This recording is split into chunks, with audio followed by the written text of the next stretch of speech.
नमस्कार, स्वागत है आपका डॉक्टर साहिब में और मैं हूं आपके साथ सौम्या राठी। इस वक्त मेरे साथ बैठे हैं डॉक्टर राजीव रंजन, जो कि बिहार के सबसे जाने माने फिजिशियंस में से एक हैं।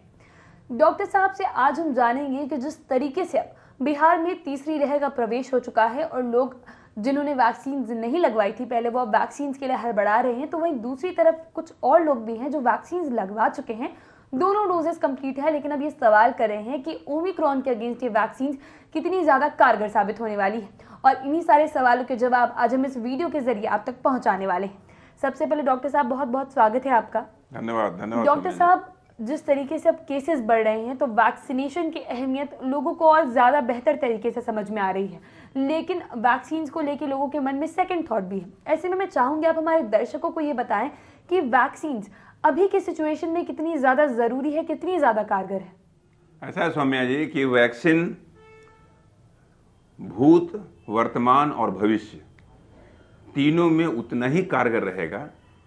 कोई सेकंड थॉट इसमें देने की जरूरत नहीं है, क्योंकि वैक्सीन से जो इम्यूनिटी डेवलप होता है उसका काम सिर्फ ये नहीं है कि वायरस से बचाव हो। उसका सबसे अहम प्रश्न क्या है, मूल बिंदु क्या है कि वैक्सीन लगने के बाद आपको मौत के कुएं में जो आप धकेलने को मजबूर हो जाते हैं वायरस से, उससे मुक्ति आपको मिलती है। क्योंकि ऐसा कहा जा रहा है कि ओमिक्रॉन खतरे से बाहर है, बहुत ज़्यादा गंभीर नहीं है, लेकिन आप इसका दूसरा पहलू आप देखें कि ओमिक्रॉन वैसे लोगों को हो रहा है जो वैक्सीन ऑलरेडी ले चुके हैं, वैसे में भी हो रहा है। इसमें कोई दो मत नहीं है। वो वैक्सीन की बाधाओं को भी पार कर ले रहा है, एंटीबॉडी की बाधाओं को भी पार कर रहा है, लेकिन वैसे लोग जो ओमिक्रॉन के बाद भी मर रहे हैं, यानी जो कहता है कि गंभीरता इसमें कम है, लेकिन कम गंभीरता के बावजूद भी जो मर रहे हैं वो वही लोग हैं जो अनवैक्सीनेटेड हैं, जिन्होंने वैक्सीन नहीं लिया है।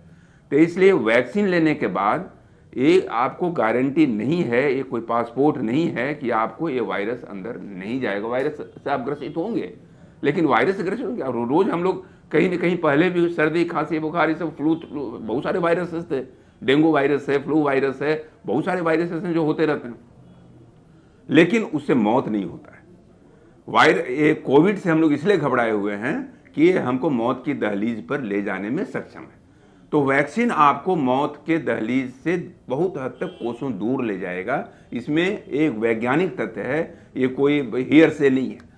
तो वैज्ञानिक धरातल पर जब आप रह रहे हैं, वैज्ञानिक दृष्टिकोण आपका है, तो कभी भी वैक्सीन के बारे में सेकंड थॉट न दें। वैक्सीनेशन, वैक्सीनेशन एंड वैक्सीनेशन, यही कुंजी है आपके स्वास्थ्य की, यही कुंजी है आपको डेल्टा और ओमाइक्रॉन के आक्रमण से निजात दिलाने की। डॉक्टर साहब, जिन लोगों ने कोविशील्ड ली है उनके मन में भी एक नए डर ने जगह बना लिया, अगर मैं कहूँ तो, क्योंकि अब कुछ रिपोर्ट्स आ रही हैं, कुछ डेटा सामने आ रहा है कि कोविशील्ड का असर 3 महीने के बाद कम होने लगता है। तो इस बात में कितनी सच्चाई, और अगर है तो क्या कोविशील्ड लगवाने वालों के लिए आफत की बात है? कुछ नहीं, आप कोविशील्ड लगा रहे हैं, कोवैक्सीन लगा रहे हैं, फाइजर वैक्सीन लगा रहे हैं, कोई वैक्सीन आप लगा रहे हैं, लेकिन आपका इम्यूनिटी लेवल हर वैक्सीन के बाद वो परमानेंट तो होता नहीं है। कोई 3 महीना है, 4 महीना है, 6 महीना है, वो तो धीरे धीरे धीरे धीरे उसका क्षरण होते रहता है।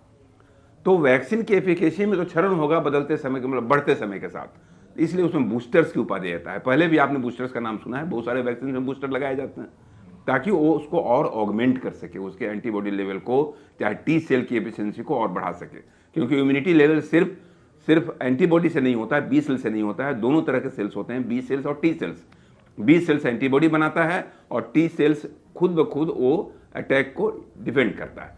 तो अगर आपका, बहुत सारे लोग एंटीबॉडी लेवल टेस्ट करा के देखते हैं कि हमारा इम्यूनिटी लेवल कैसा है, अगर एंटीबॉडी कम भी है और आपका टी सेल्स इफेक्टिव है ज़्यादा, तो आप सक्षम हैं प्रतिकार करने में, रोगों के प्रतिकार करने में। तो वैक्सीन आपके टी सेल्स की क्षमता को बढ़ाता है, एंटीबॉडी को तो बढ़ाता ही है। तो इसलिए वैक्सीन तो लेना, कोई वैक्सीन मिल जाए आपको, कोवैक्सीन हो जाए, कोविशील्ड हो जाए, फाइजर हो जाए, मॉडर्ना हो जाए, वैक्सीन जरूर लें, इररेस्पेक्टिव ऑफ द ब्रांड। और उसके बाद जब समय आ जाए, जब गवर्नमेंट का रिकमेंडेशन अभी आने वाला है जिसमें बूस्टर डोज भारतवर्ष में लगेगा, आप बूस्टर्स को ले लें। इसमें सेकंड थॉट न रखें, अपने को स्वस्थ रखें, समाज को स्वस्थ रखें, अपने परिवार को स्वस्थ रखें। जी, उम्मीद करती हूँ कि डॉक्टर साहब ने जो बातें बताई हैं आपने उन्हें ठीक तरीके से सुना और समझा होगा।